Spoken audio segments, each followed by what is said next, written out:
being that young and being in the industry and not knowing where to turn, and everyone, you know, telling me they love me and, you know, just turn their back on you in a second. I don't have anything negative to say about Sean Combs because my experience was not what the world has seen and how he's been, you know, misrepresented. Puff and Usher did have a situation, and that situation led Usher to the hospital. Now, I let Usher explain that to y'all. I let Usher tell that story. 30 years, I've done nothing but collect information, knowledge, and your secrets. So if you and a man was in a corner doing something you wasn't supposed to be doing... You would tell it? No, somebody come to tell me. Okay.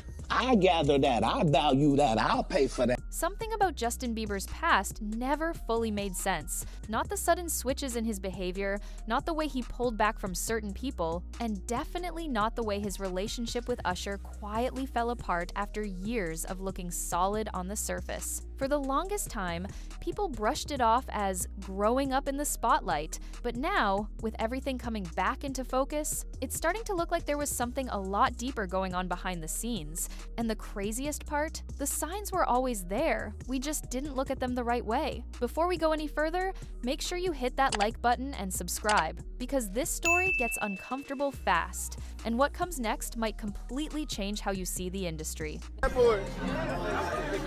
Oh, he's bad boy now.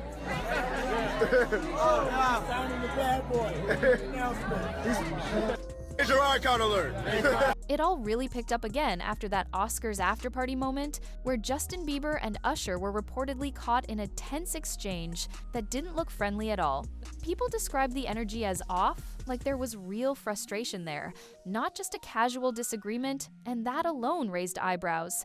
Because this wasn't just any relationship. This was mentor and protege, the guy who helped introduce Justin to the world. So for things to reach that level publicly, that doesn't happen for no reason. And that's when people started asking the question nobody really wanted to ask before: what actually happened between them? Because when you go back to the beginning, Usher wasn't just part of Justin's rise, he was one of the key figures shaping it. After Justin was discovered, Usher brought him into the industry and almost immediately connected him with Diddy, framing it as mentorship, an opportunity to learn from someone powerful who had already built an empire. As soon as you turn 16, you know what I'm saying, I'm gonna let you rock this every time you come in LA. Yeah, this gonna be yours.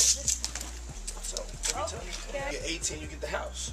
You get the mansion. Okay, I get the mansion. You ain't been calling me and hanging out the way we used to hang out. Well, I mean, you haven't.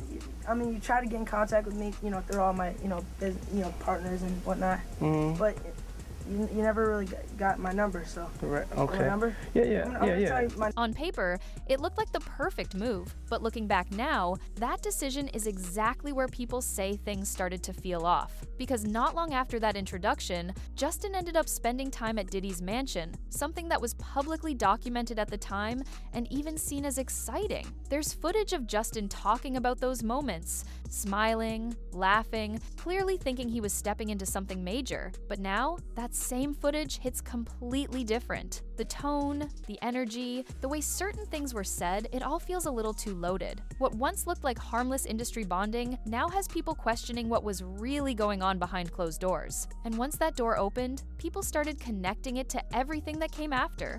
Because Justin didn't just evolve as an artist, he changed as a person. The shift was noticeable. From the outside, it looked like rebellion, like a young star acting out under pressure. But when you line up the timeline, it starts to feel less random. The sudden spiral, the distancing from certain figures, the way he eventually leaned heavily into faith, relationships, and stepping back from the chaos, it almost feels like someone trying to escape something, not just fame itself. I think certain people are prosecuted and maybe not recognized for the greatness, that they offer.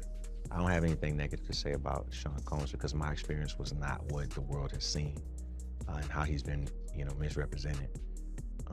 I'm not saying that every man is perfect. I'm not saying that all of us don't have flaws, but I can't, with any sense of humanity, not recognize the valuable contributions that this man made for us as Black entrepreneurs, for us as businessmen, for us as people who transition, culture and ideas into something that's tangible and becomes business. So many people benefited from what he created, and I acknowledge that.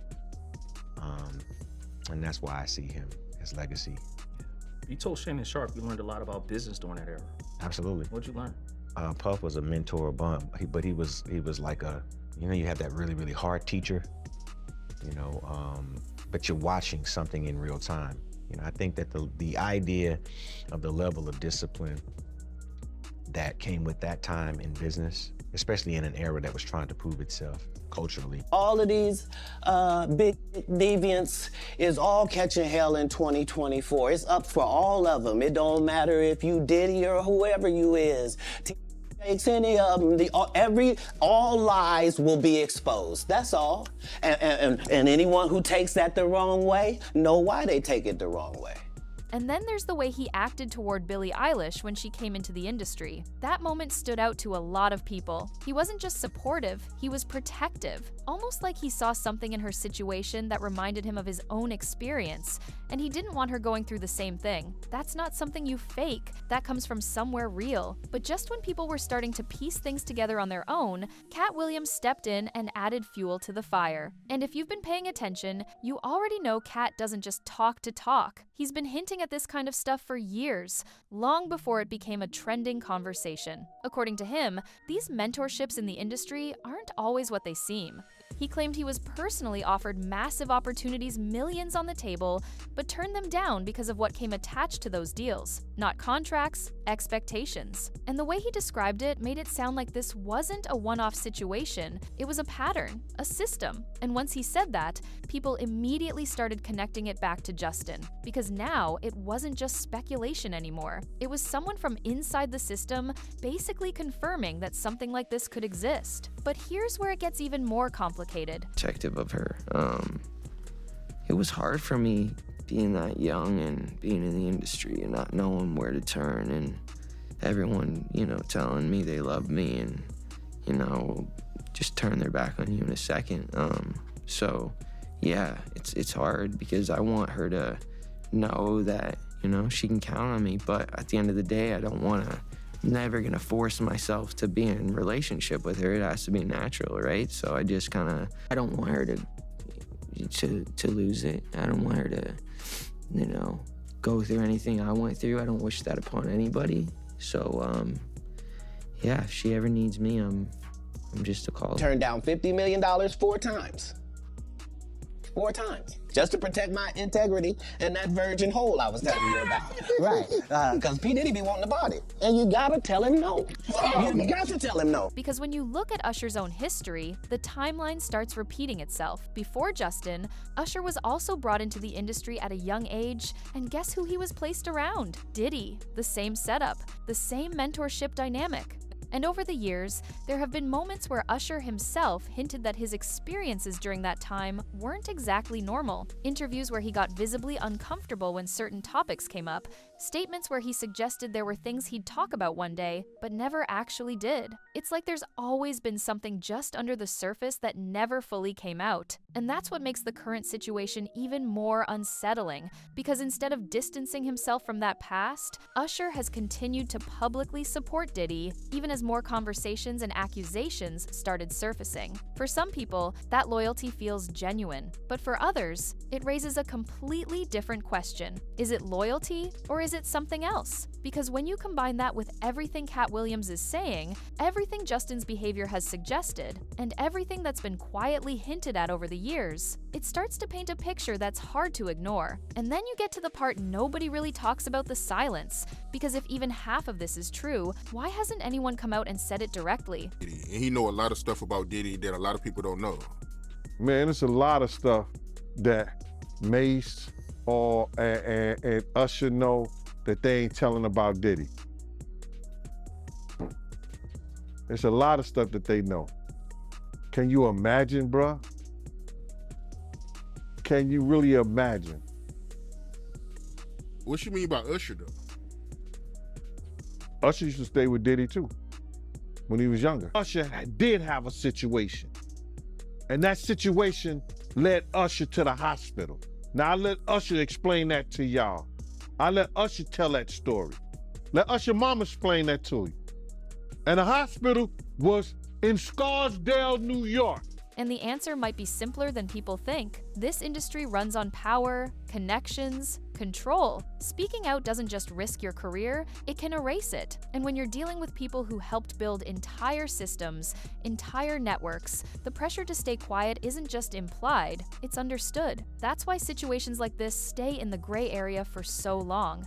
Enough hints to keep people questioning, but never enough confirmation to fully expose anything. And that's exactly where we are right now. Because when you step back and look at the full pattern, it's hard to see it as coincidence. Young artist enters the industry, gets connected to powerful figures, experiences something behind the scenes, changes, pulls away, stays quiet, and then the cycle continues with the next person. It's not just one story anymore, it's a pattern people are starting to recognize. But even deeper than that, people have started revisiting old interviews. They canceled me for talking about Harvey Weinstein before the thing came out, but he offered to suck my in front of all my people at my agency. What am I supposed to do? He did all of that. I'm thinking I'm the only black person on the script. I get there, there's 3 other black guys on there. Woo! Huh. So you wonder what they did to get I told him no. What y'all do?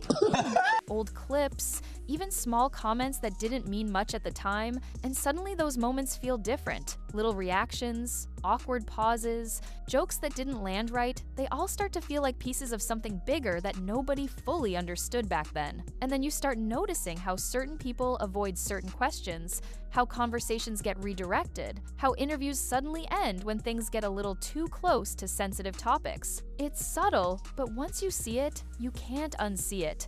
And what makes this even more intense is the timing of everything happening now. Because right as more attention is being put on these industry dynamics, more stories, more clips, more voices are starting to surface all at once. It almost feels like the pressure is building, like something is getting closer to being fully exposed, even if nobody has said it outright yet.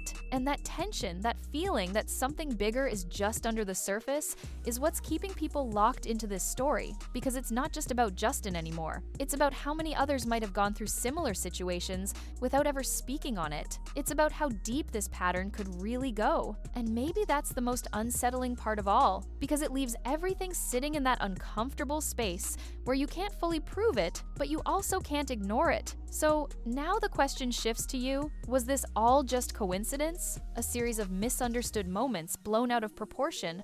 Or is this one of those situations where the truth has been right in front of us the entire time, just hidden in plain sight?